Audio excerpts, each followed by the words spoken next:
There we go. Just pressing buttons at this end, just making sure that things are still working.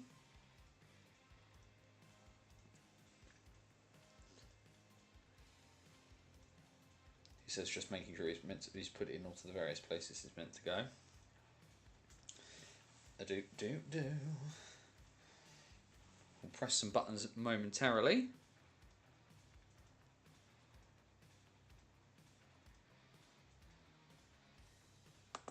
What we'll do, let's just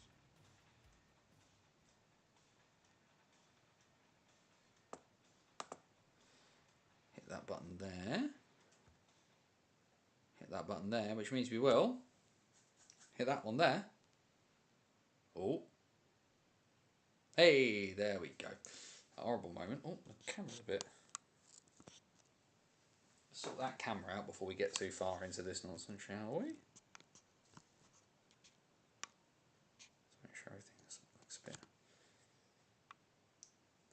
It's a bit hard to tell if I'm straight or not on the picture, but I will. We'll roll with that. Hello. We'll give it a minute or two for people to come in. Remember, if you're joining in early, to share the stream out. Do the bits and pieces. Actually, that's the one thing I will do very quickly.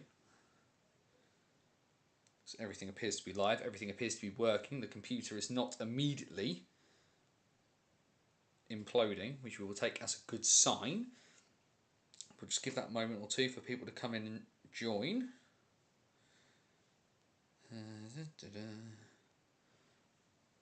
Yeah, hopefully everyone is doing all right. Like I said, there's the warm-up question. I know a few people, of course, like to watch on their TV, so the chat's not immediately there, which is fine.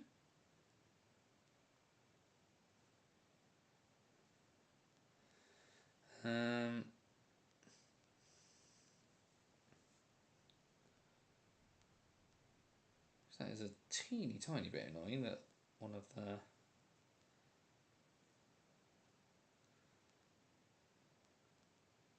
do that,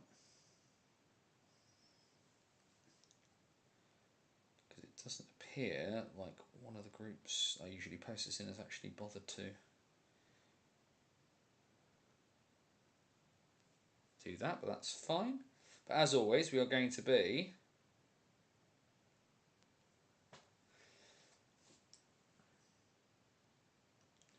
going momentarily. Just need to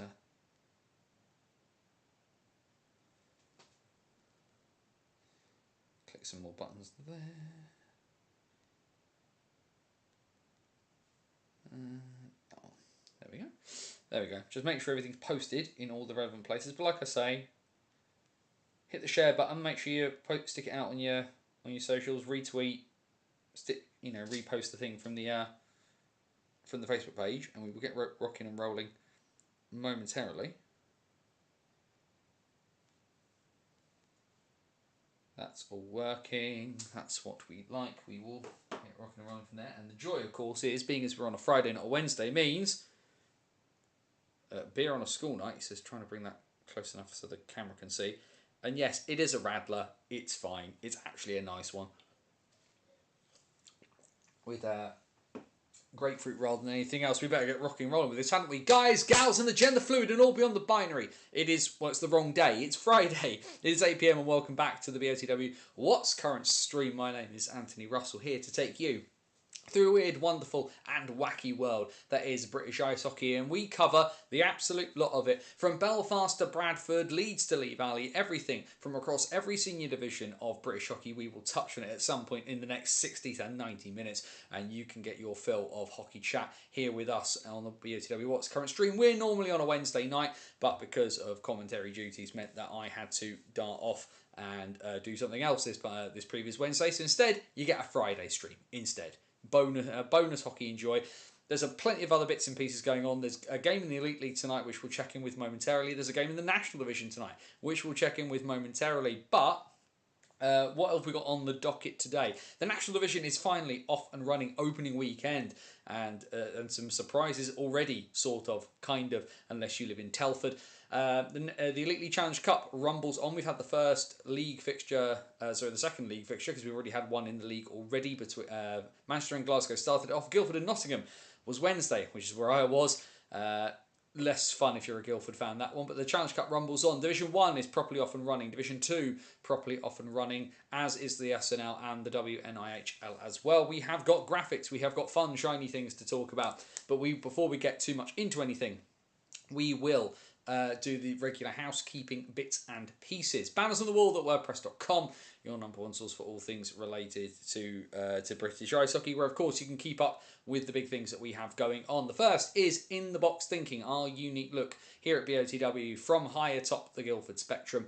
So the tradition on BOTW over the years, the nearly 15 years we've been running, is every week I write up whatever game it is I go to and kind of give an in-depth breakdown of it. Well, where this season I'm going to be primarily based out of Guildford, you get a special, like I say, it's In the Box Thinking, unique insight from the commentary position, where you get some thoughts about me, the process, the mechanisms of being a commentator in the Elite League, as well as my thoughts on the game into the bargain, which is not anything you can get anywhere else. The other bits you get are hockey stories, long depth, informed pieces of content where we will just have a look at something fascinating from the world of ice hockey. We go from the 19th century to the present day, behind the Iron Curtain, into World War II, and beyond. We have got a plethora of bits and pieces for you to check out. Some are written, some are audio visual, and you will be able to check out all of those bits and pieces. Of course, you've got the latest piece that came out, which was the RMC Paladins to Play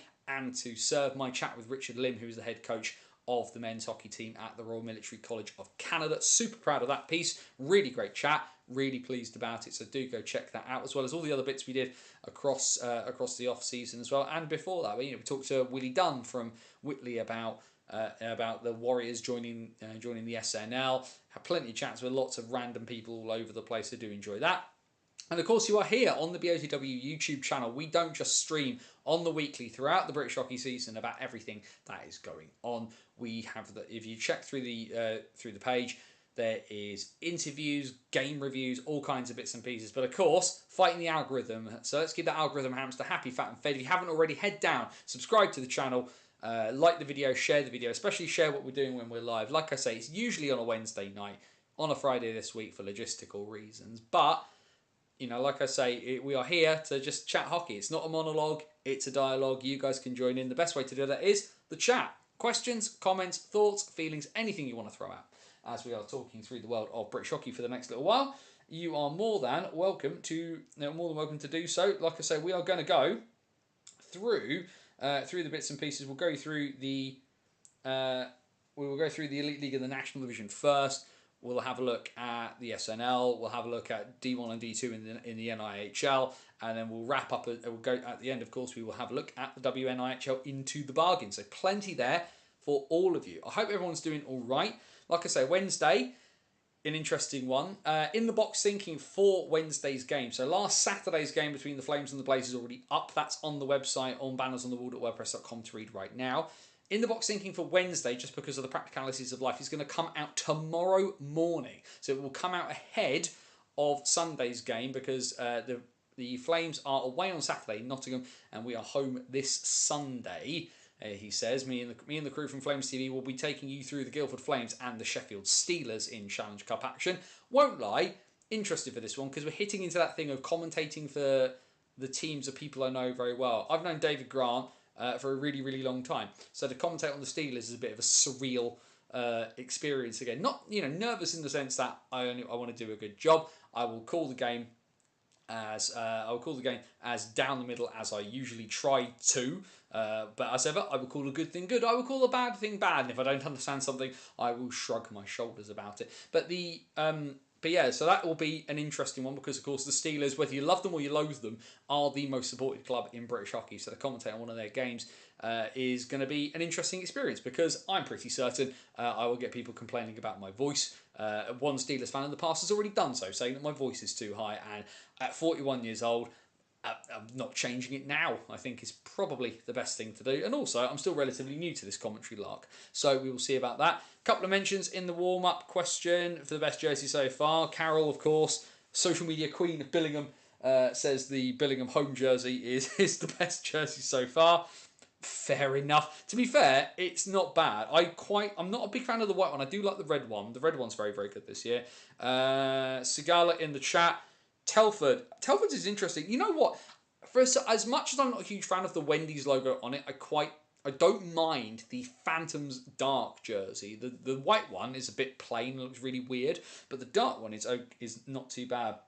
And actually, speaking of the Phantoms, we do need to check in with them. They were 2-0 down at home to the Sheffield Steel Dogs, but Dylan Lawrence has got himself on the board. It is now 2-1.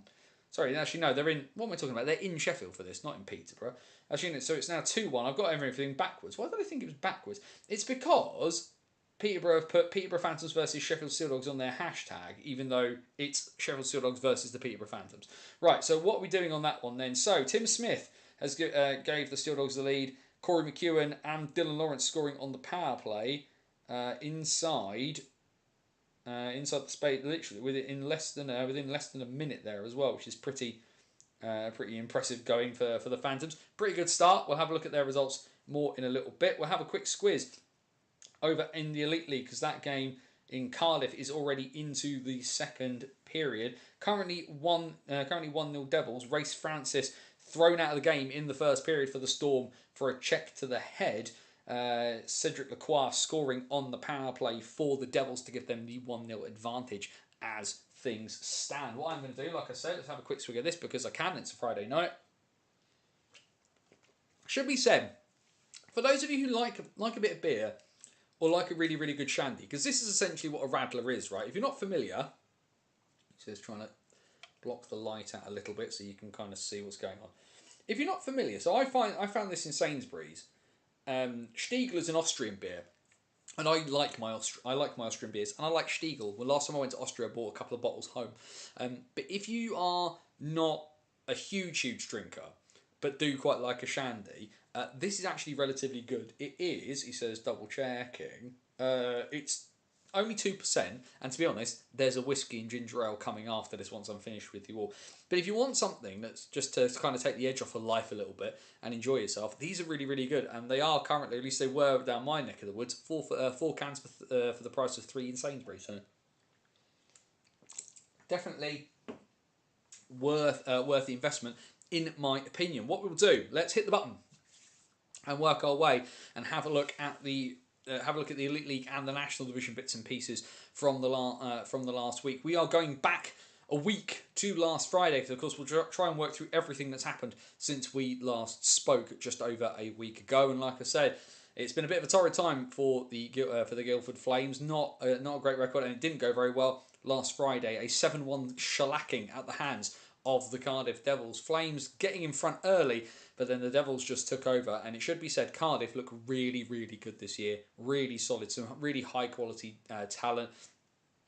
Between Brandon Estes and Tyson Helgeson, their back end is going to cause a huge amount of problems in this one. Should also be said, shout out to Owen Ryder of the Romford Raiders with the import quota full and Adam Long unavailable for selection for the weekend. Owen stepped in and backed up the Flames on both nights the previous weekend, so congratulations to him. Hope you really enjoyed the experience. Won't lie, was kind of hoping at one stage they might just chucked him on just for a couple of seconds just to let him have some fun, but they neglected to do that. Elsewhere last Friday, it was Nottingham's first win of the season. It took them a bit of time, and they were behind after 12 seconds thanks to a JD Dudek goal, but ultimately the Panthers pulling through an empty netter at the end from Mitch Fossier, doing the business and taking the points there for Nottingham.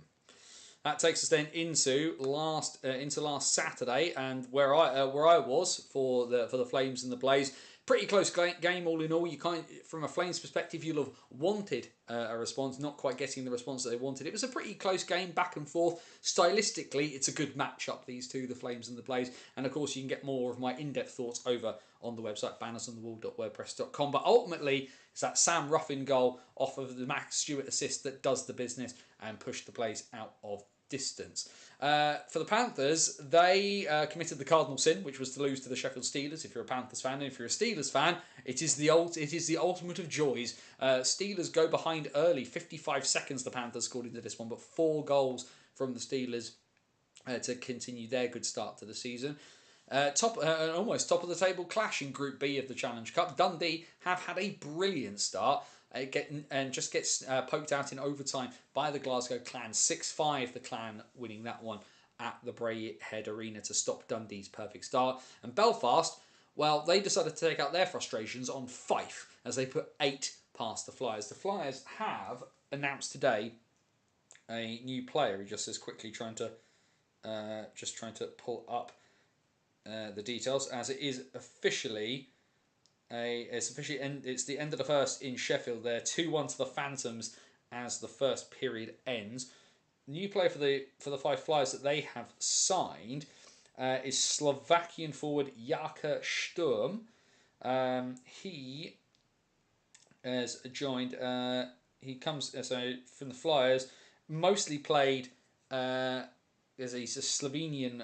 Slovenian, not Slovakian. Is Jaka Sturm. Played for a crony, Jesenice. Jesenice is a massive hockey town in Slovenia. It's where Andrzej Kopitar is from. So he will add a bit of extra depth to the Flyers lineup going forward on that one. But ultimately not available on this night. And Belfast gave the Flyers an absolute kicking. The following night did go a little bit better for Fife, as we could see there. They still lose, but only by 3 goals to 2 at home to the Clan. Belfast, though, in Group B, they lose to Dundee again. A fantastic start. 7 points from 8 to start the Challenge Cup campaign for Mark Lefebvre's side as they beat the Giants by 5 goals to 2. In Group A, Coventry managed to get the better of Cardiff and ended their perfect start to the campaign. A crazy weekend last weekend for Blaze defenseman Colton Sauceman. He played 68 minutes of ice time across the 2 games the Blaze played the previous weekend, and ultimately as well scoring in this Sunday encounter that got the Blaze a 4-point weekend. The Steelers, well, the Storm managed to pull it. Managed to pull themselves back out of the fire. They were 3-0 down. Did take it to overtime, but the Steelers managing to eke out in the overtime period and get the extra point in that one. And then there was Wednesday. And like I say, not a good night. Despite the fact that the Panthers were the only team the Flames have beaten this season, this game wasn't Challenge Cup, this was Elite League action. And the Flames, ultimately, they start their Elite League campaign off with a pretty devastating home loss. Marcus Teesing thrown out in the 3rd period for boarding Josh Tetlow, which led to those 2 fighting.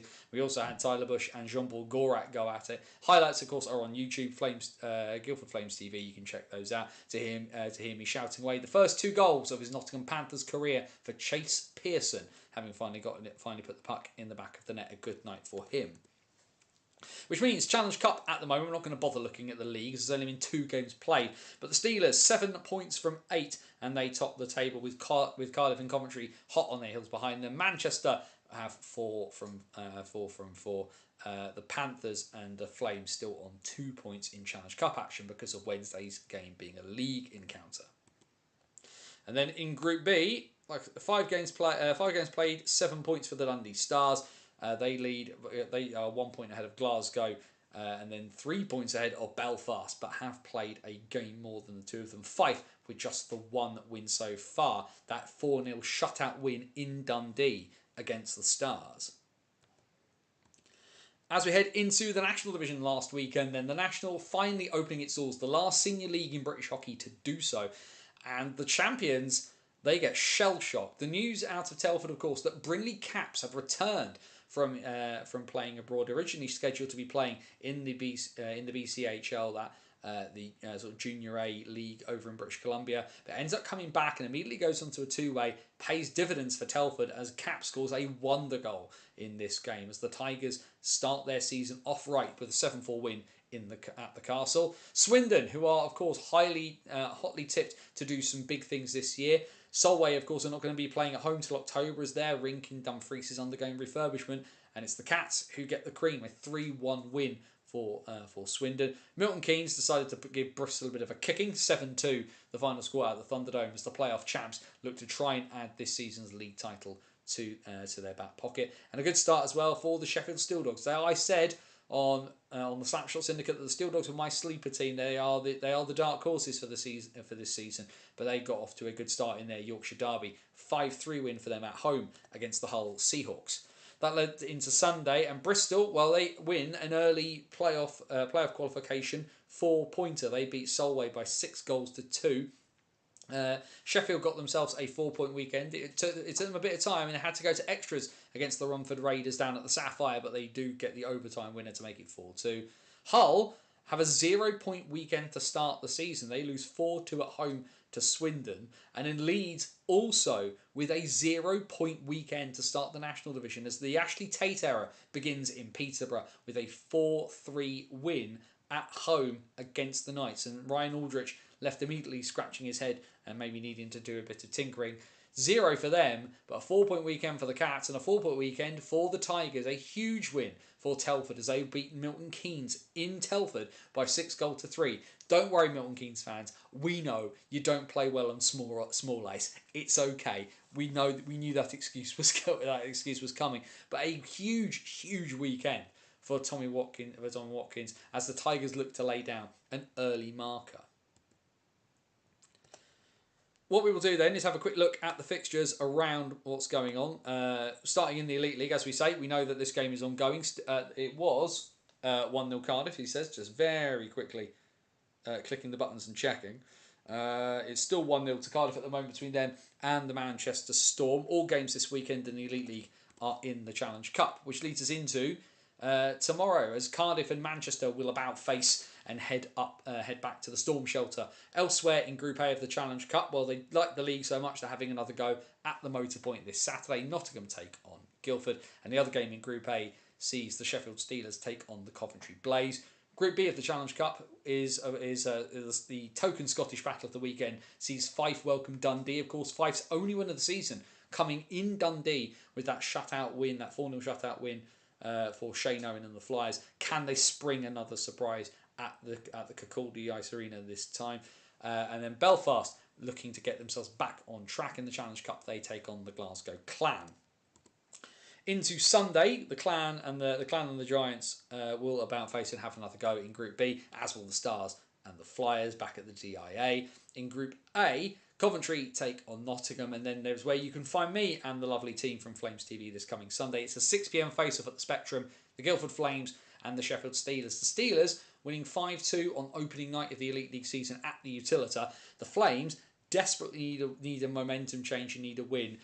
Probably the worst team to play to try and get it in a lot of ways, but good things can happen. Hockey turns on a sixpence, and if the Guildford manage to get a result in Nottingham, it'll be interesting to see what they can do against the Steelers at home on Sunday. Either way, the Flames really need a 4-point weekend. Otherwise, it looks like their Challenge Cup campaign will take a premature end very, very quickly. Then into the National, of course, our lovely graphics made for us, as always, by the boy Max Van Mullen. That, of course, is tonight's game over at Ice Sheffield, with the Phantoms currently leading by 2-1 at the end of the first period there. Which then takes us into tomorrow, Saturday, the 27th of September, and 4 games on the docket. The Bristol Pitbulls off the back of their win against Solway. Well, they now get a Leeds Knights team that are going to be cross. So I'll be really interested to see what Bristol can get out of this one, because you know that Leeds are going to be chomping at the bit. And speaking of chomping, the Sharks, of course, another road game for them, and they have to take on a Milton Keynes team, smarting from its loss away in Telford. Peterborough, who appear to have started this season pretty well, take on another early form team as they take on Telford over in Cambridgeshire on Saturday, and then at the Link Centre, 6:30 p.m. face-off at the Link for the Swindon Wildcats and the Romford Raiders.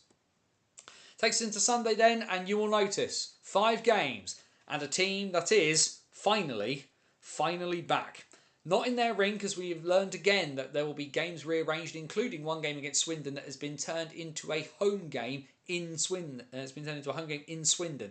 But we'll get to them in a minute. The Hull Seahawks and the Milton Keynes Lightning in an early clash of a couple of heavyweights there. That will certainly be one of interest to our folk up at the world's most versatile arena. Leeds take on Bristol as they will about face and go to the Castle on Sunday. Romford take on Solway. Sheffield versus Swindon.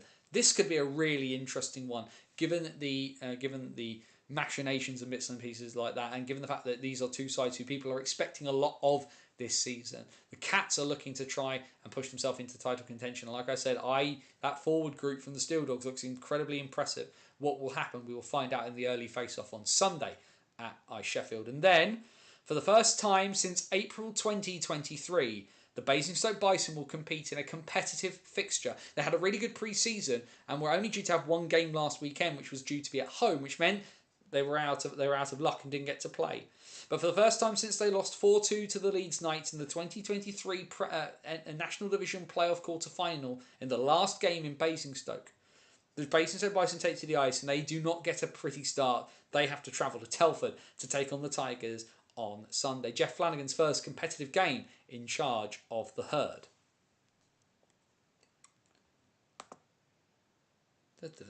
Just double checking. What we will also do very quickly, just because it's on here. Actually, no, you know what we'll do? We'll come back. Questions, comments, thoughts, feelings, anything anybody wants to chuck in about all of that.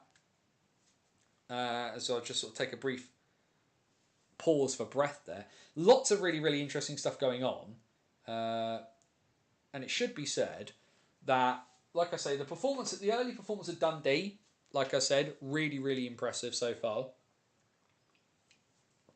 As that 4-0 win, that 4-0 defeat, at home to Fife, really seems to have been something of an anomaly for them. And they seem to have Belfast's number early, which obviously is a big shock and will be causing a few machinations in Belfast. A really tough start to the year, a horribly, really, really tough group. Tough sort of like group sort of round robin stage fixtures in the Champions League for them, which has seen them try really hard but not get the same success as Sheffield did the year before. But of course, what it has given everybody is game tape. It's given everybody game tape, and it's different hockey playing up in Dundee than it is playing playing these Swiss teams and these Swedish teams. It's a different level of stuff, and ultimately they're just not.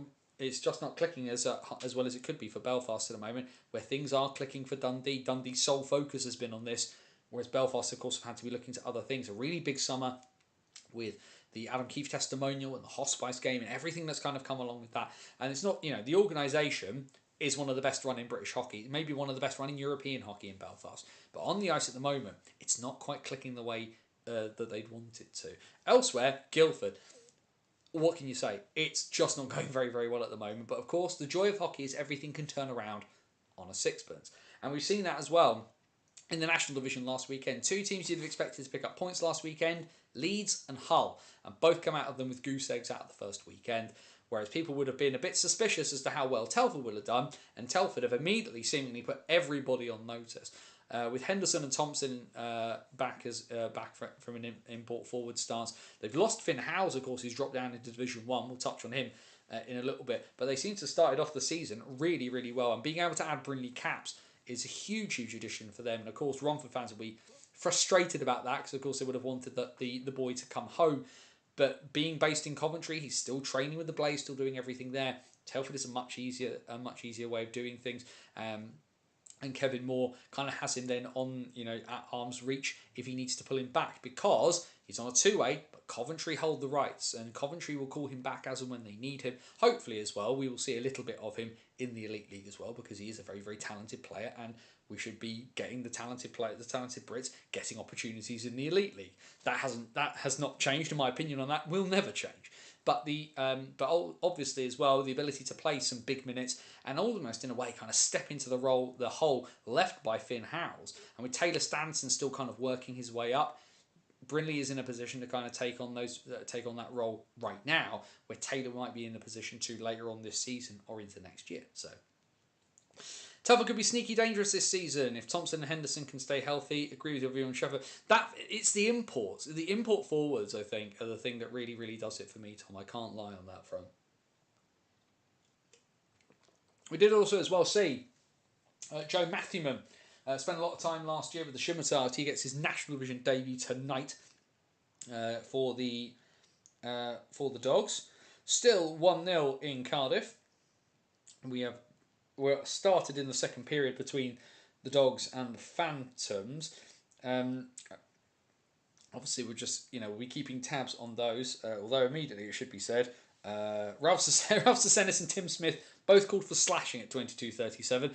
So it's not. So the more things change, the more they stay the same on that front. But yes, plenty going on. Like I say, Friday night as well. Stick your drink of choice in the chat as well. Like I say, even though we are not on the really really hard stuff with the Stiegel Radler, but should be a like I say, should be a really really good weekend of hockey. We'll just hop back, just have a quick look at some of the fixtures, because like I say, aside from wrong way. Aside from the obvious fixture on Sunday, which is the return to competitive hockey at the Basingstoke Bison, but we do need to talk about the rink again, because again, delayed. For me, I would have much preferred if, rather than saying it's going to open in September, then it'll be another couple of weeks, then it'll be another couple of weeks. They could have just told us it'll open in November.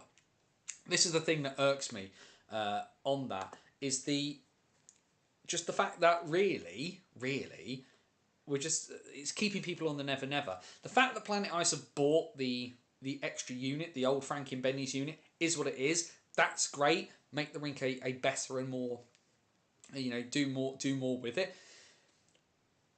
But this idea of sort of constantly pushing the date back, constantly getting people's hopes up and then dashing them, it would have been better if they'd said, we're aiming for the 1st of October, or we're aiming for the 15th of October, or the 1st of November. Just tell us. The only tiny iota of anything is that a team that expected to be in its rink on opening night, that isn't and may not be on its opening night for a sustained period of time. It's a story that sounds familiar, doesn't it? And if there's anybody who knows how to manage this situation, fortunately for Basingstoke, it is Steve Nell, because that's what he had to do with the Cats when the link flooded. So yes, it works out in that sense, and yes, we appreciate building projects overrun. I know, shocking surprise to absolutely nobody anywhere. But again, it's the communication. I'll see actually if I can. I'll try and find it for later, because a similar kind of situation, right, has happened down. And again, I hate to use it as an example because I know I bang on about them all the time. But in Australia, this year, the AIHL was played as an 18 league rather than a 10. Why? Because the two Sydney teams play out of the Macquarie Ice Rink. It's an ice rink based in a shopping centre in Sydney, and the rink is 40 years old. So the rink was shut this season for refurbishment. And so that meant both the Sydney teams didn't play. Players dispersed themselves around and so on and so forth. Some played in the AIHL, some played elsewhere, some went to New Zealand, right? But the other day, a video came out from the Macquarie Ice Rink and the contractors running the building project to say, this is what we've done, this is how close we are to finishing. We do not know exactly when the opening date will be, but it should be within the next X amount of time. We will announce it when we're ready to do so, and the whole point is we're doing this right so that this rink is set. You've had a rink for 40 years and you'll have a rink for another 40 years as a result. Here are the improvements that we've made. Here are the changes that we have made. And it's that huge difference in communication that curses British hockey that other places seem to do so well. Because what is the harm in telling us? Yes, we've had the press release, but a couple of paragraphs over somebody standing in front of a camera and telling us to our faces what the situation is, what the hold-ups are, what the changes have been, what we can expect. And yeah, I realise it's going to look and feel a lot like Bristol and Milton Keynes have been post the refurbs. That's not going to be a huge surprise, albeit I doubt we're going to see the seating in exactly the same way because the building is not as tall as those two buildings. But where is the harm?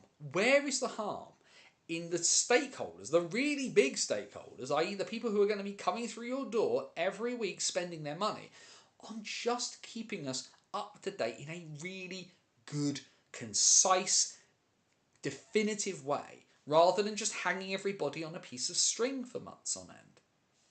And yeah, fine. People in Basingstoke waited 2 years.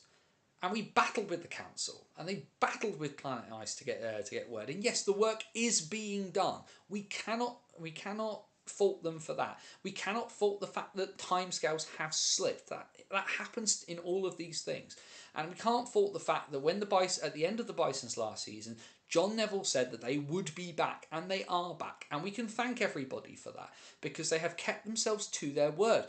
But you still have to keep people in the know. You can't have people in the dark, right? In a business, and people talk about sport as a business, and you're right. But sport is a business that trades on two things. Two things. Yes, it trades on money. They need money through the door. They need money for shirts and concessions and ticket sales and everything like that. But it trades on loyalty as well.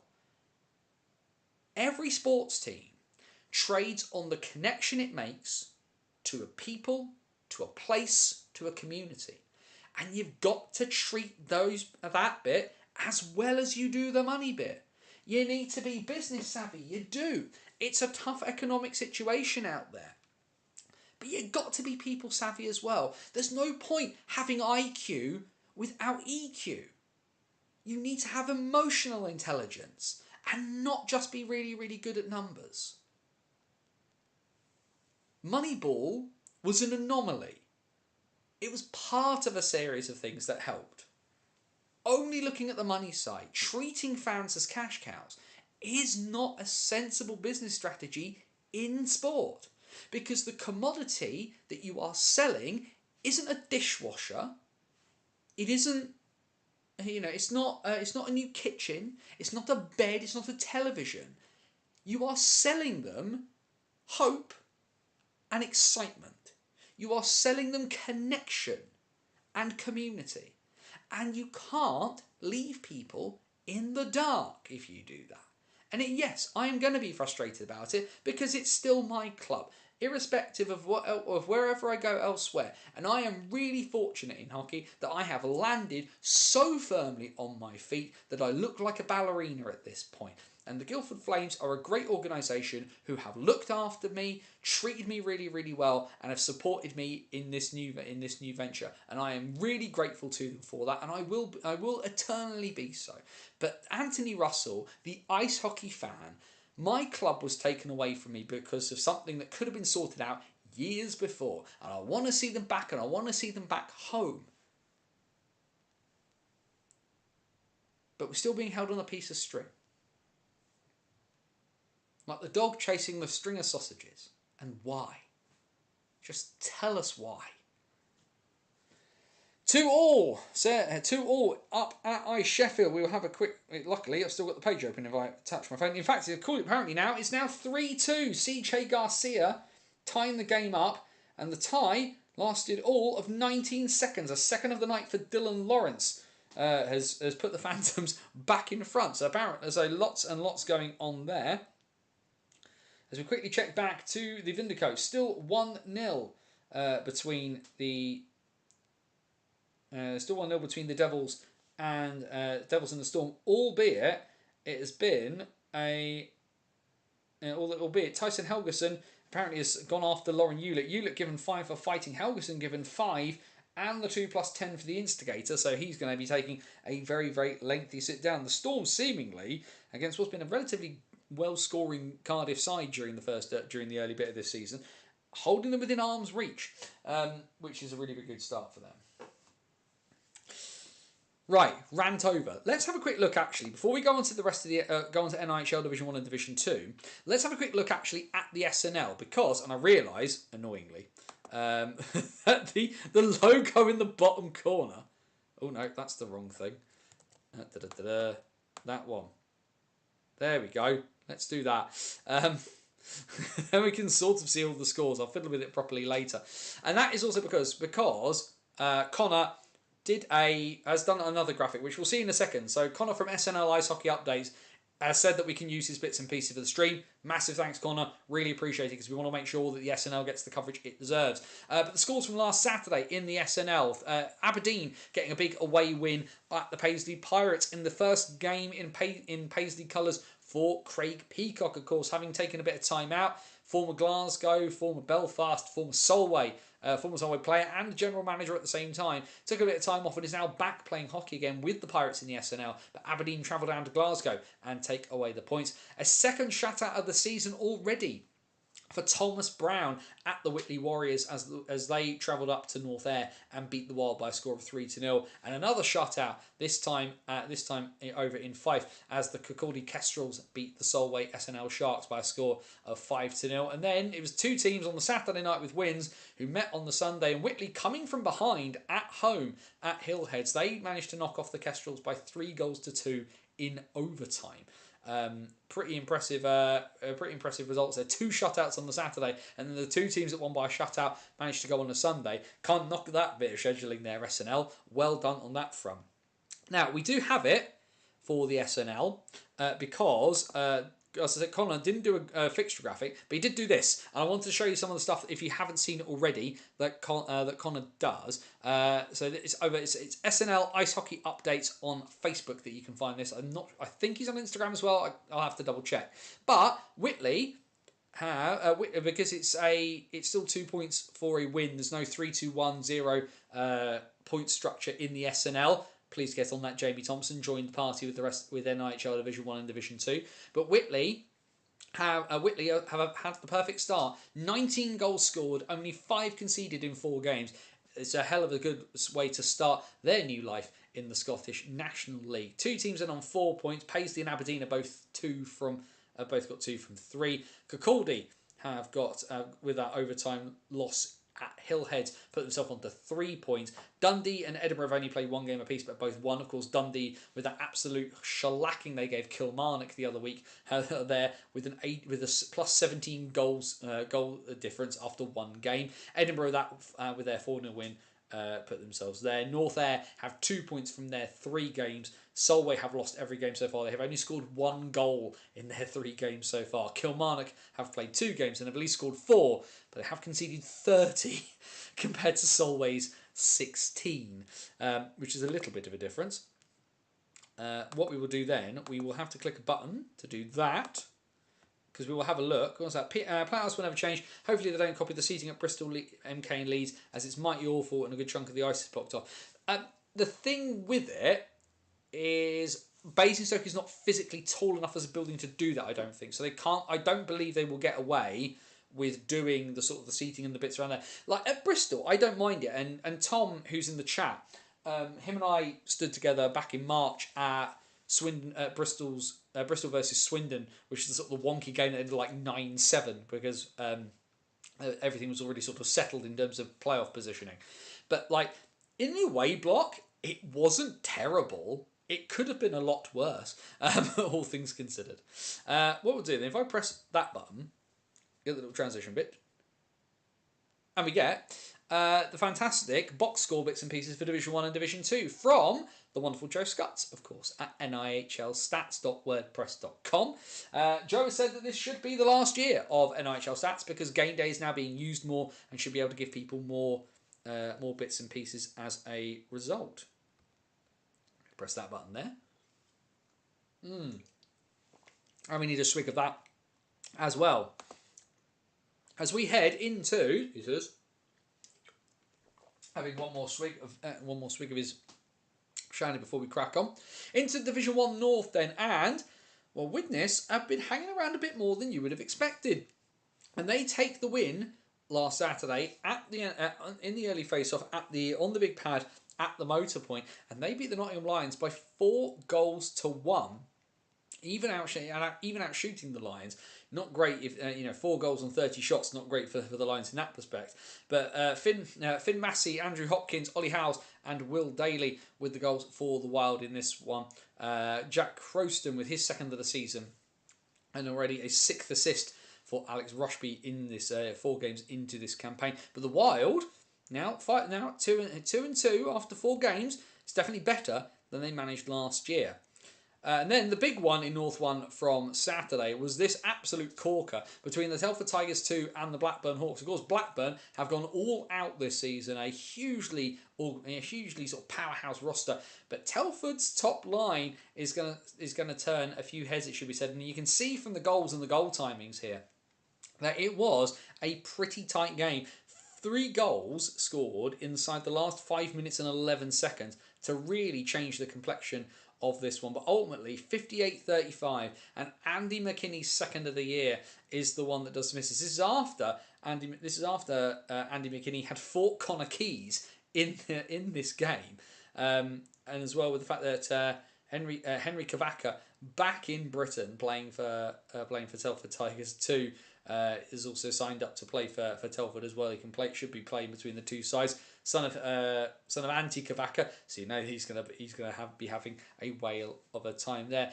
Lee Pollitt 2 goal from Jacob Lutwich and one from Liam Charnock alongside with McKinney's game winner. The goals for the Tigers in this were coming from Vlad Luka, Finn Howes and Dan Mitchell. As we can see there, Harrison Walker for the Hawks, 34 saves. Matt Byrne for Tigers 2 with 36. A pretty impressive game there. The Scimitars' wretched start to the season continued last Sunday. 4 games played, 4 defeats for them, as Solihull Barons with managed a 6-1 win at Ice Sheffield. Jacob Scott with the lone goal for the Scimitars, and all the regular names on the board for the Barons. Alex White scoring a hat-trick in this game for his first 3 goals of the year. Goals as well from Louis Allen, Nicholas Otterson and Tyler Nixon into the bargain. The Barons, of course, as well, we saw today, have added a new player into the mix.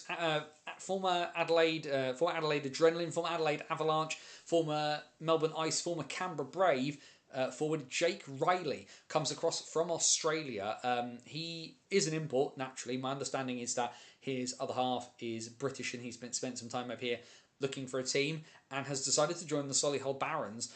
With Zach Yokoyama not coming back to the Barons this season, it did leave an import spot open. Nicholas Otterson, of course, still there, still probably going to score like 70 points because that's what he does. But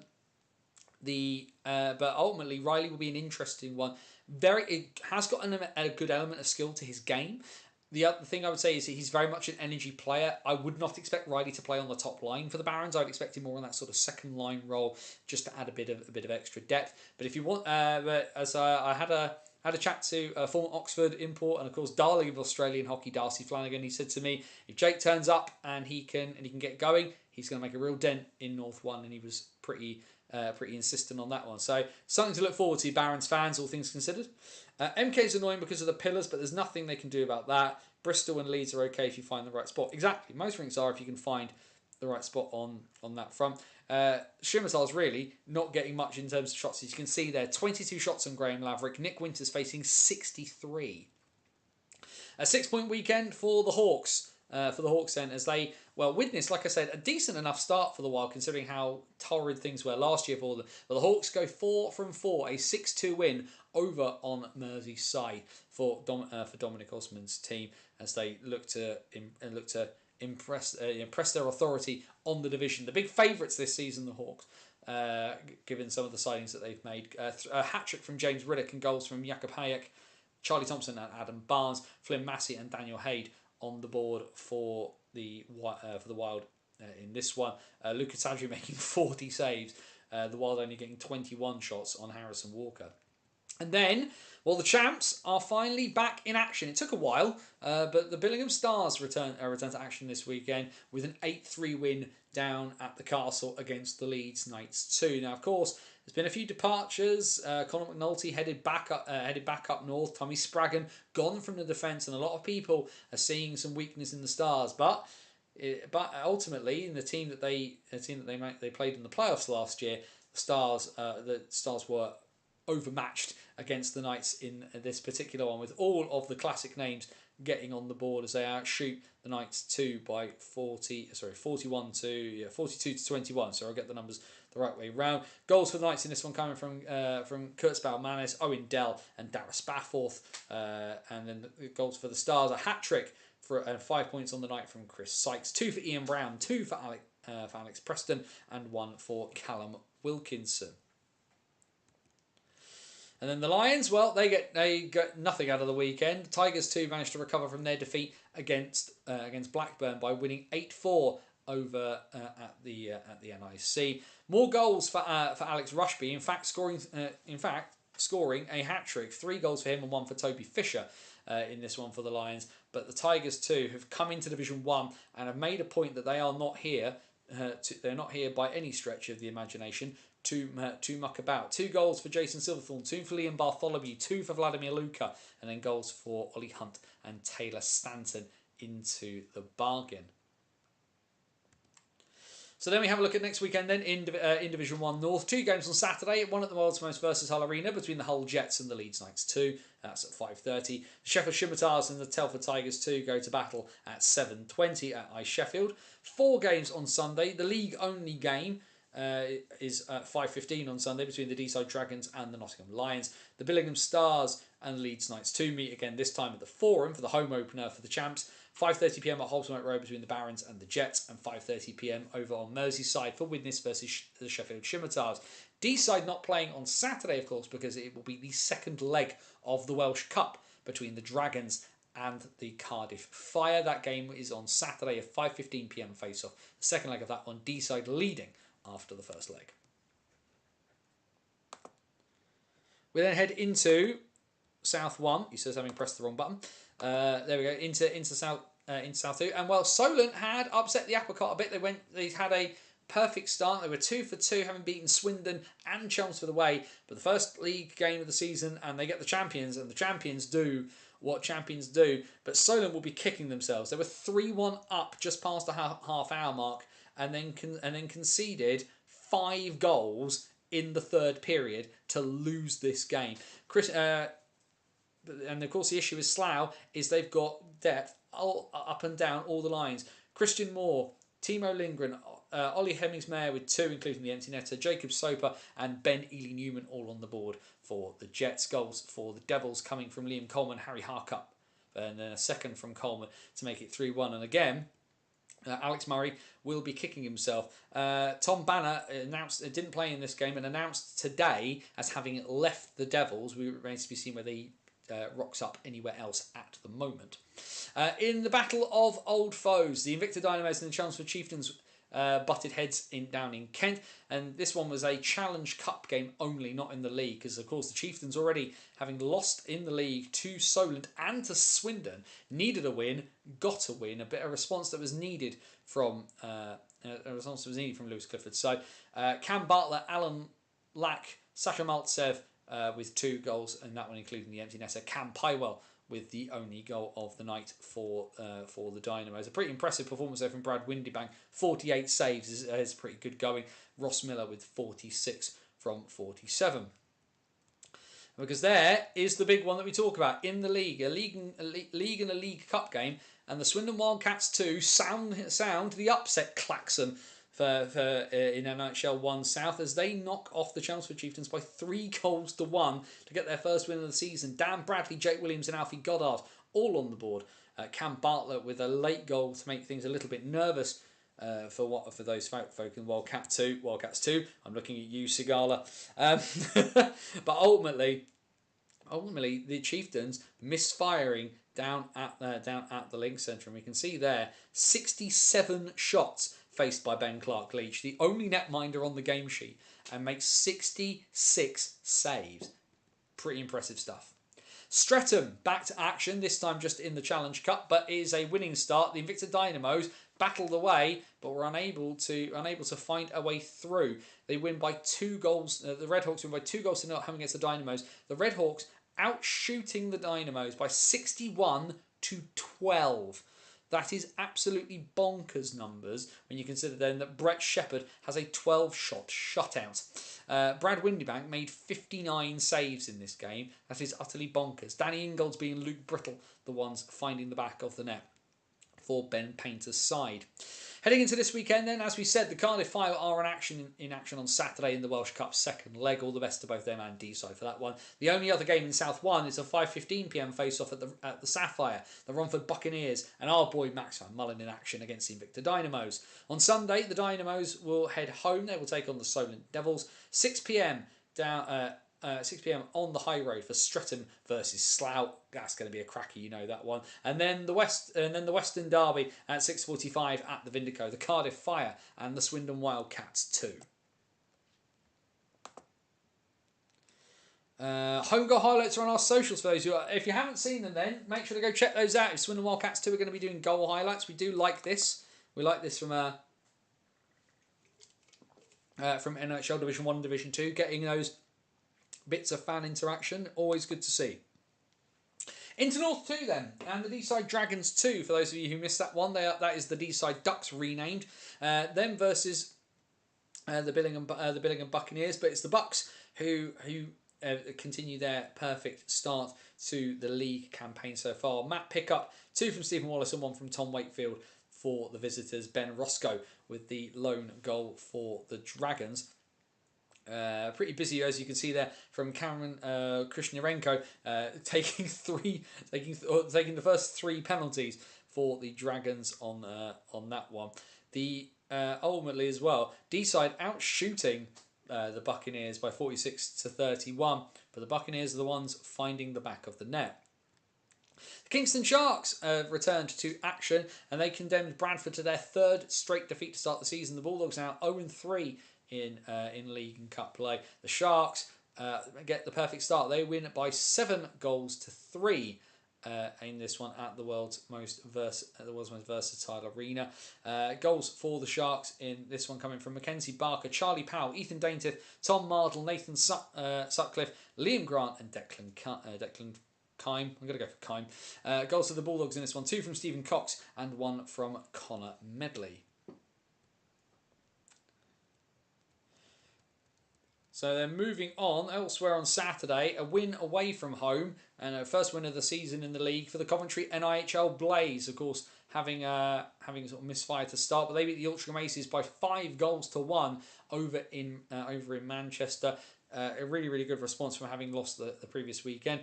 Harrison Sumner, Ollie Harris, Dan Kent, Nick Alley and Connor Wielden on the board for the NIHL Blaze. Sam Dunford with the lone goal for the hosts on the power play. As you can see on this one as well, Altrincham only managing 31 shots on Hayden Laverick. And then, well, where the Scimitars have struggled, the Titans have gone absolutely gangbusters to start the year. 4-0, and they beat the Bradford Bulldogs in the Yorkshire Derby over in Bradford by 13-5. Bradford go 0-4 and are absolutely shellacked into the bargain. At one point, 11-1 down, which was pretty bad. It was 4-1.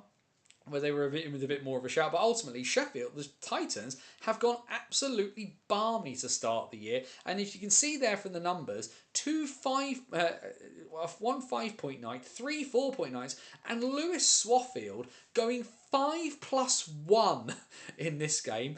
5 from Swaffield, 2 from Tom Humphreys, 2 from Harry Roebuck, and then goals from Lyndon Taylor, Aaron Larner, Scott Howells and Sam Parkin. The goals for the Bulldogs in this one: 2 from Josh Stockton, and then goals from Aaron Jordan, Rocco Mallon and Abigail Culshaw, getting them on the board. As we can see here, Hayden Oates concedes 5 on 30, 25 saves, isn't your best of nights. Jack Mikavicius, 9 goals and 41 shots. Jake Lowndes comes in to replace him for the 3rd period and concedes 4 on 14. A night to forget for the Bulldogs. And Andy Brown in that particular one. This coming weekend then in North 2, Sutton back in action. Of course, they had that early setback, but we're looking to try and keep up the winning form from the weekend before last. They take on the D-side Dragons 2 at 4:20 on Saturday. Billingham Buccaneers versus Sheffield Titans. That one could be really interesting given the Titans' good start to the season. That's 5:30 on Saturday at the Forum. And the Coventry NIHL Blaze take on the Nottingham Lions 2. That's at 6:30 p.m. at the Skydome. Bradford are going to attempt to not concede double digits at home and hopefully get themselves on the board. Still looking for their first win. They play at 5:30 against the Sutton Sting. Will be a bit of a tough task. And then Nottingham Lions 2 will take on the Sheffield Titans. A double away weekend for the Titans. Can they go to 6-0? Will they cause more damage like they've already been wreaking across the north? And then South 2, we'll have a quick look at. And of course, for those of you not familiar with South 2, of course, they have the Eddie Joseph Memorial Cup. They're named in honour of the Lee Valley legend. And the Lee Valley Lions are off to a winning start to the Eddie Joseph. They beat the Invicta Mustangs by 5-2. The Mustangs having already lost to the Phantoms in this competition. But a good start for Lee Valley. Tadger Allen, Kobe Grinnell Park, Nathan Awayemi, Alan Kavizov, he says, trying to make sure he gets that name right, and Ollie Davis for the Lions. Tom Mallett and Sam Oliver with the goals in this one for the Mustangs. Mustangs outshoot the Lions, but a 42 save performance from Ethan Frayne gives them the points in this one. Opening the league campaign as well were the Bristol Pitbulls too, and they start with the perfect start, a shutout at home at the Pound against the Chelmsford Warriors, condemning them to their first defeat of the season. Aidan McGurk, Dean Baker and Lee Dewance on the board for the Pitbulls, as we can see here as well. 34-54, a few things kicked off there, including Joe Brickle being thrown out for fighting into the bargain. Into the bargain there, and as we can see as well, a 51-shot shutout for Morgan Parsons, who will be manning the pipes a lot for Bristol Pitbulls too this coming season. Caleb Sheehan makes 24 saves. And then, kind of an upset Claxon, sort of, maybe. You probably wouldn't have banked on them scoring, but an Ollie Cackett hat-trick powers the Solent Junior Devils to their first league win of the season. They beat the Invicta Mustangs in the league this time by 5-2, along with Ollie Cackett goals as well from Cam Lake and Riley Panther for the Junior Devils. Aaron Ferris and Tom Mallett with goals for the Mustangs in this one, as well as a bit of a tilt as well, which I believe did make its way onto social media between Aston Lacey and Aaron Ferris in this one. Quickly squeeze, work our way down. And then, well, the start of the continuation of the new era for the Milton Keynes Thunder. And they did get on the board with that overtime loss last weekend, but this time they lose in regulation. And to be fair, if you're going to lose in regulation to a team in South 2, the Guildford Phoenix will probably be one of them. The league champions open up their campaign with a win on home ice by 6 goals to 4 over the Thunder, who are clearly, as we all thought they probably would be, much more competitive at this level than they were at Division 1. Goals for the Phoenix in this one, 2 for Josh Abbott, and then single goals for Teo Sire, Scott Bailey, Daniel Sakantsev, who was a new addition this season, and Jed Stevenson. Goals for the Thunder in this one, 2 for Marks Canis, 1 for Lewis Conroy, and 1 for Xander Robinson. And then the Cardiff Canucks, who were quite handily walloped by Phantoms 2 the other week, well, they get themselves on the board for the season, condemning the Rising Stars to their 3rd defeat in a row. Oxford just not, have been in all of the games, but they just haven't managed to win any of them. A 7-5 win for Trevor Hendricks' side in this one. A bit of a game where defence appears to have been relatively optional, it should be said. 2 goals for Steve Osmond, 2 for Zach Shanahan, and goals from Jordan Jeffries, Sam Davis and Sam Bryant. Goals for the Rising Stars, 2 from Teo Bundock, 1 from Danny Williams, 1 from Ed Crotty, and 1 from Dax Hedges. And then next weekend in South 2, 2 games at 5:30 p.m. League only over at the Riverside between the Chelmsford Warriors and the Lee Valley Lions. And it's a league and cup game, as the Haringey Huskies will be the first ever opponents of the Slough Spitfires. On Sunday, 5:30 p.m. at the Riverside again, Chelmsford back with a double home weekend. They take on the Cardiff Canucks. Milton Keynes will about face and will take on the Guildford Phoenix at the Thunderdome at 6:30 p.m. this Sunday. Also at 6:30 p.m, but that one is league only. The Phantoms 2 back in action against the Haringey Huskies.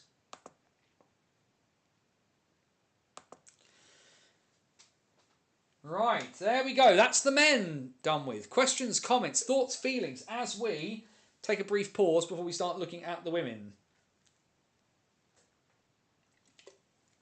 He says clicking buttons just to double check what's going on. This is the other thing we need to talk about. Billingham. And the first ever appearance, and I should have done the graphic for it, but we can kind of see it there. He says if he's going to do that.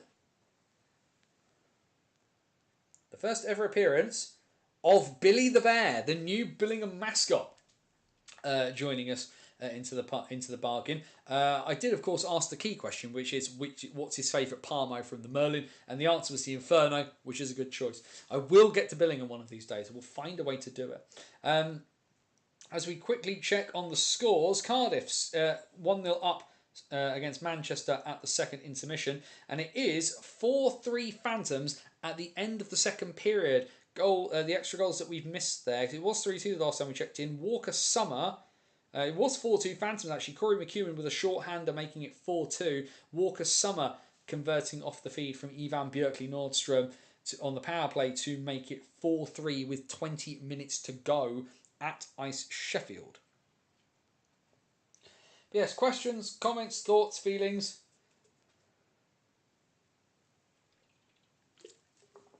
Oh, that is very, very nice. Just what we need. There's video up of course, of the fight from this evening.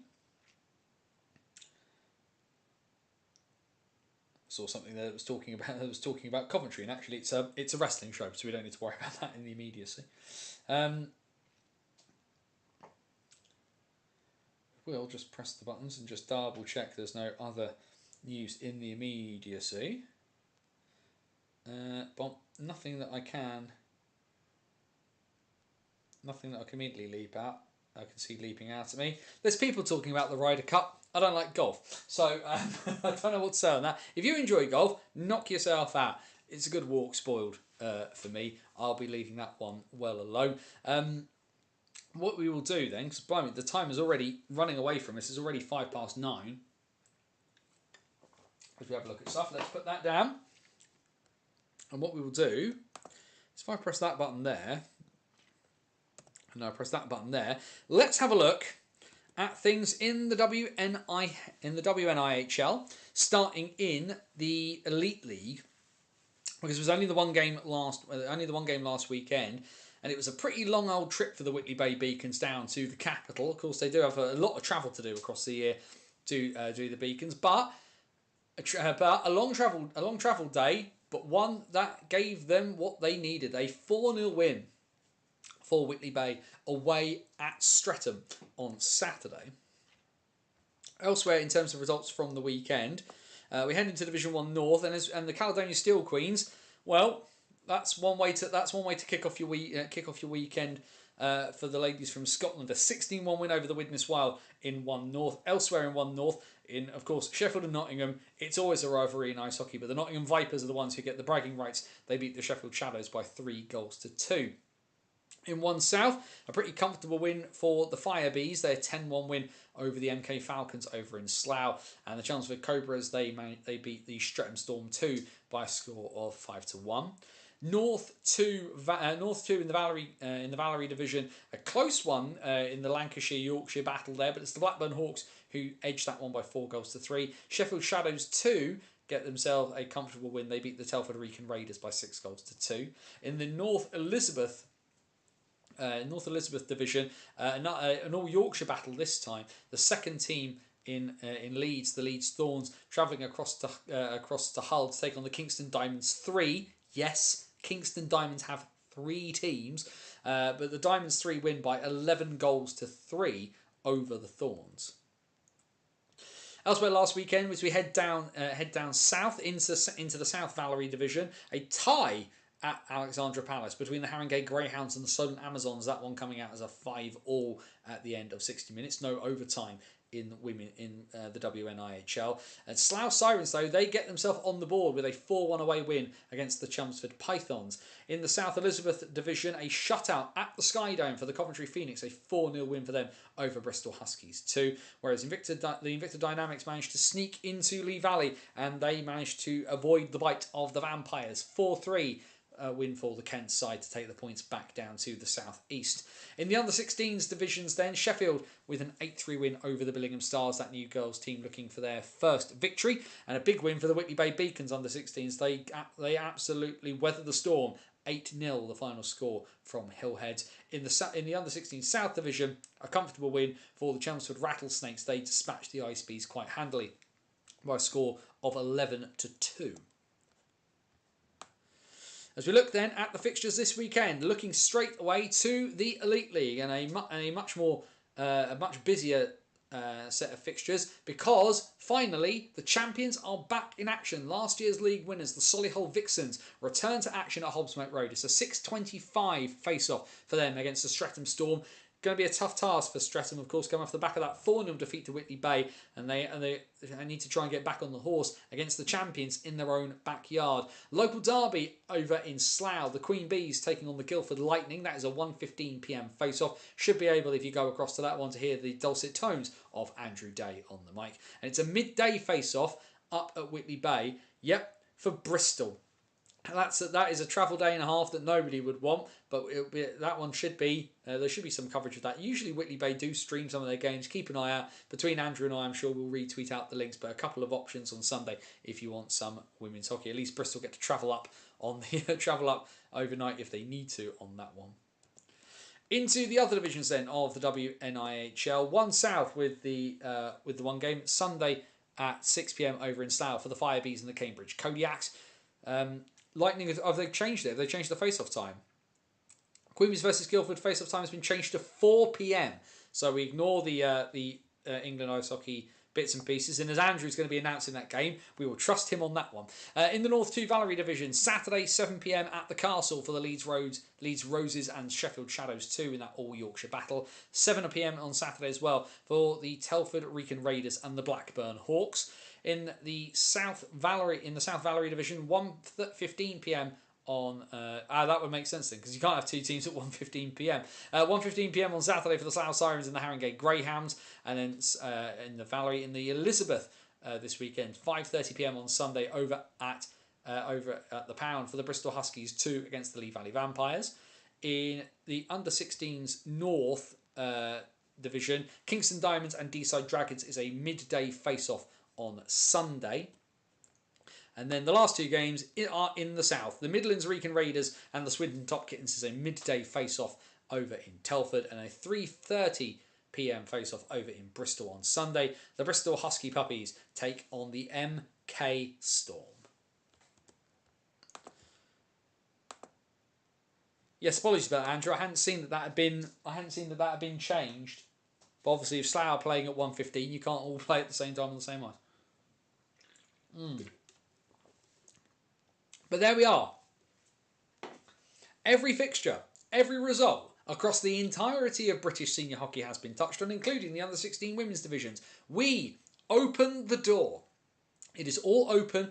Everybody can have a crack on. Stick whatever you want in the chat. Questions, comments, thoughts, feelings, the whole 9 yards. Let's talk about hockey for the next little while. Andrew there with another score that wasn't on our bits and pieces in the Frank Wright Conference, which is the development. Is that the development-y conference bits and pieces? Slough Sirens Odyssey 5, Oxford Shining Stars 8. So thank you very much for that one. Andrew, don't want to leave out those scores as well, because the Odyssey are the Slough Sirens development side.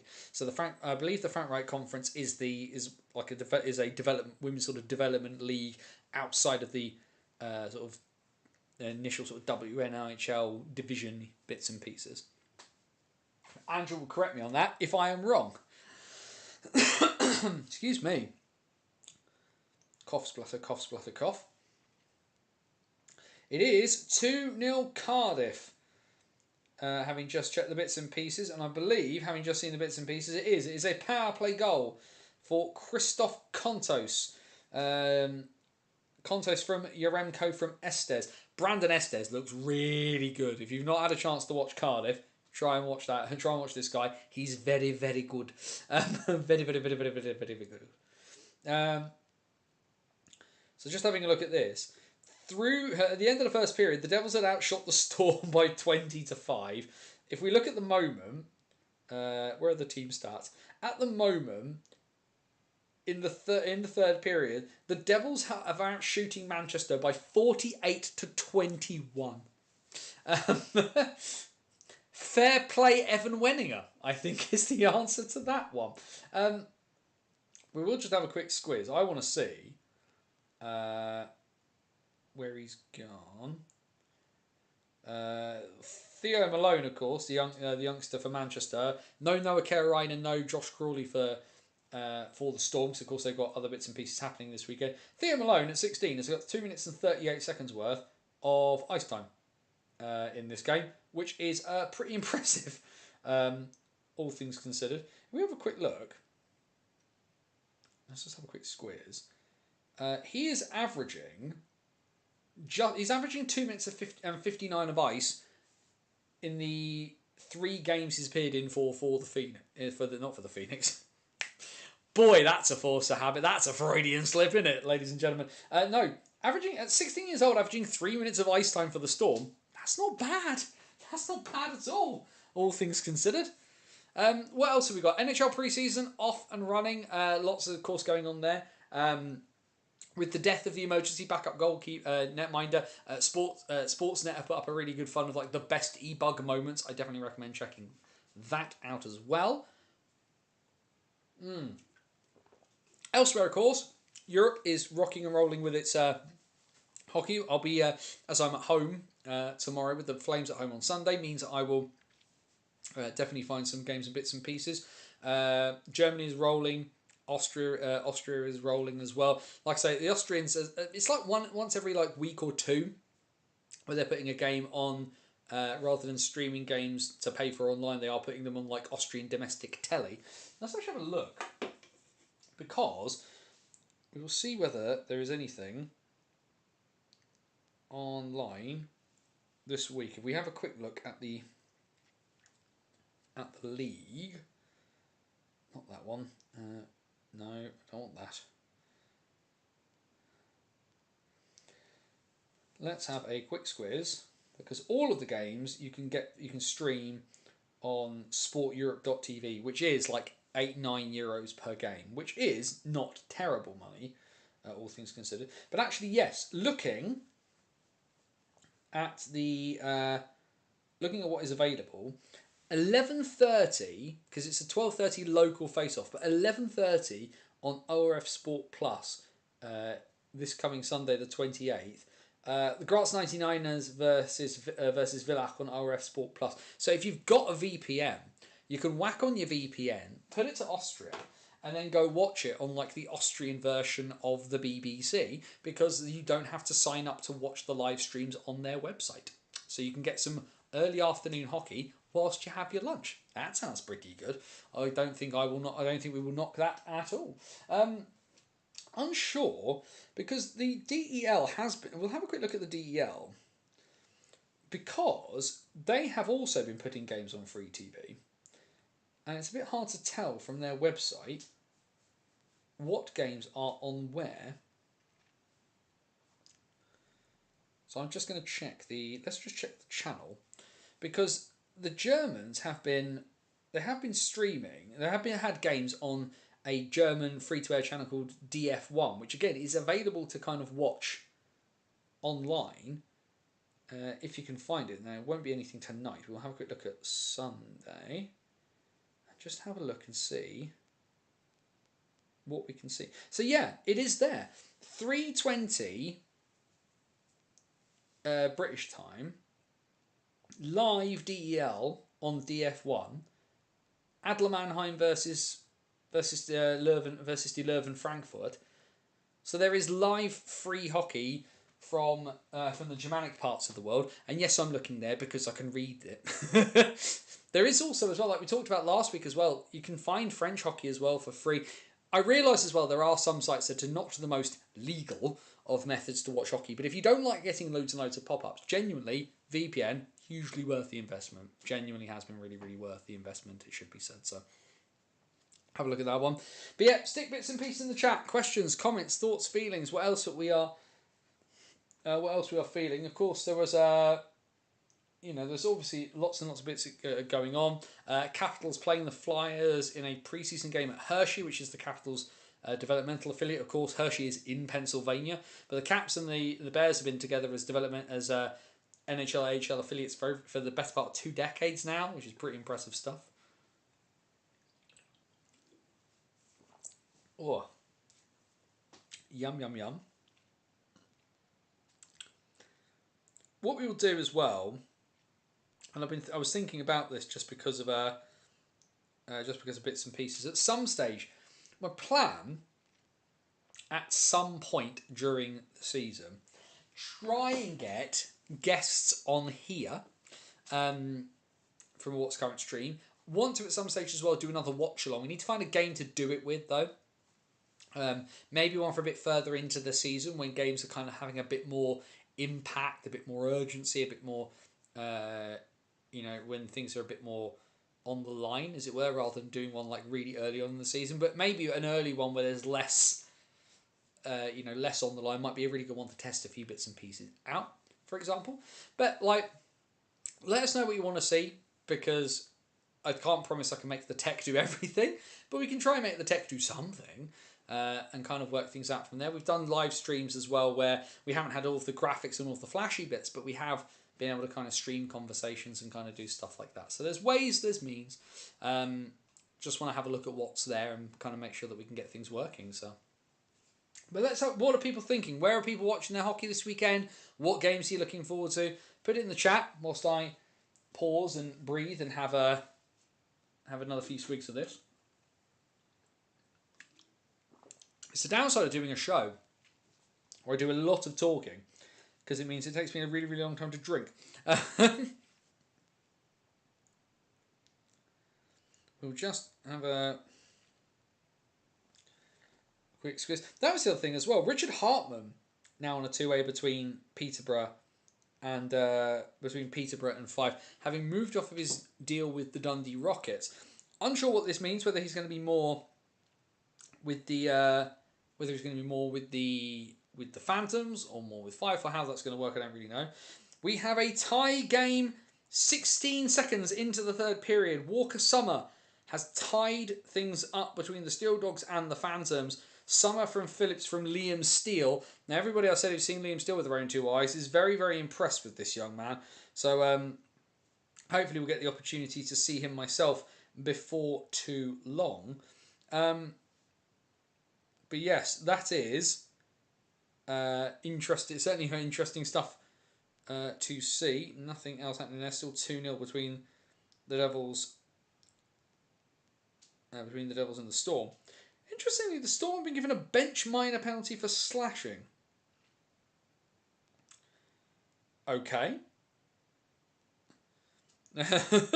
Interesting to see the bench get a penalty for slashing. That's definitely different. Don't remember seeing that one before. Devils have called their timeout at the time of the penalty as well to do a little bit of planning. So fair play to them on that. I will actually have a quick squiz and look at what's happening in the DEL this evening. So we do like the DEL. Where are we tonight? Let's go there. Because we are... Because Berlin had a bit of a wonky start to the season, and they've had an even wonkier one. They've lost at home in overtime to the Straubing Tigers. Now, I want to see... Just trying to get this to work.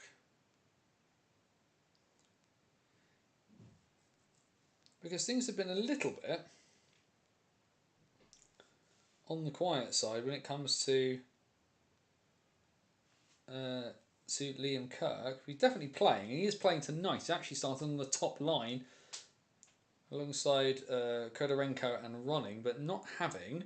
It's not started very well for Berlin. And Kirk is... Well, he's 2 goals and 1... So 3 points in the first 4 games, 2 goals and assists. So he's started off okay, even if Berlin are not quite doing the business themselves. What else have we got elsewhere in the DEL tonight? Dresden have lost... Mannheim have beaten Dresden 3-0. Nuremberg have beaten Frankfurt 3-0. Augsburg have beaten Köln 4-2.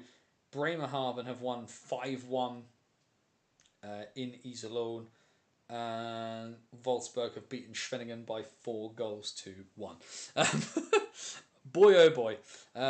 Lots of fun. The other thing as well, and it normally happens, normally at some stage I do an excursion.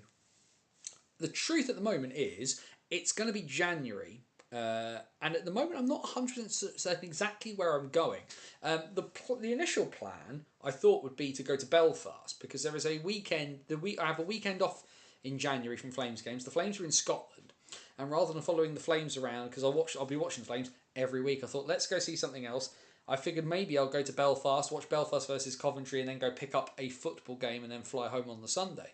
But like I say, I'm struggling to just looking at seeing what other options might be around that weekend, where I can fly to, where I could drive to, because I might stay in Britain. Maybe I'll go into the depths of the NIHL again. Maybe I'll try and get up to see where Billingham are. Maybe I'll go back up to D-side or something like that. I can't lie, I really enjoyed D-side. I really liked it up there. And actually as well, the one thing I want to do is try and get a game in the League of Wales. So maybe I'll go across to Cardiff. There's obviously a lot of football teams down in the south of Wales and stuff like that. So if anyone's got any suggestions for that last weekend of January of where I can go watch some hockey, let me know. I'll be massively appreciated. Where are we? 9:25. We kind of covered all the bits and pieces, and there's games going on. Not too bad for a Friday night, of course. Not too bad for a Friday night. And of course, next week we will be back on Wednesday at the proper time, and not have to worry about all those other bits and pieces. So we will say then, like I say, actually, last call, and give people a bit of time to kind of figure out what it is they want to do on that front. But yeah, last call then, because at 9:25, like I say, on a Friday evening, we can all scuttle off and go grab ourselves another drink, have a nightcap before bed.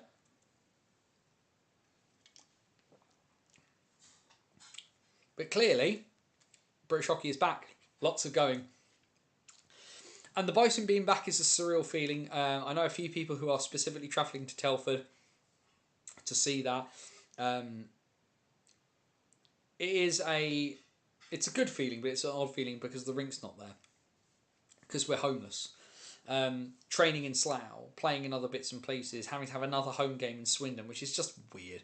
And it's not the fault. There's no huge blame to be apportioned on that one, because building works take time. But the beer bottle stays where it is until this team is home, and I meant that. And when I get to attend, and like I say, there is a weekend in October after the ones they have talked about, after the ones where things have been cancelled, where I'm free. And maybe, just maybe, things fall into place. And if not, I'll go watch hockey somewhere else that day. I'll see what I can find. But yeah, like I say, last call, and then we'll get on out of here.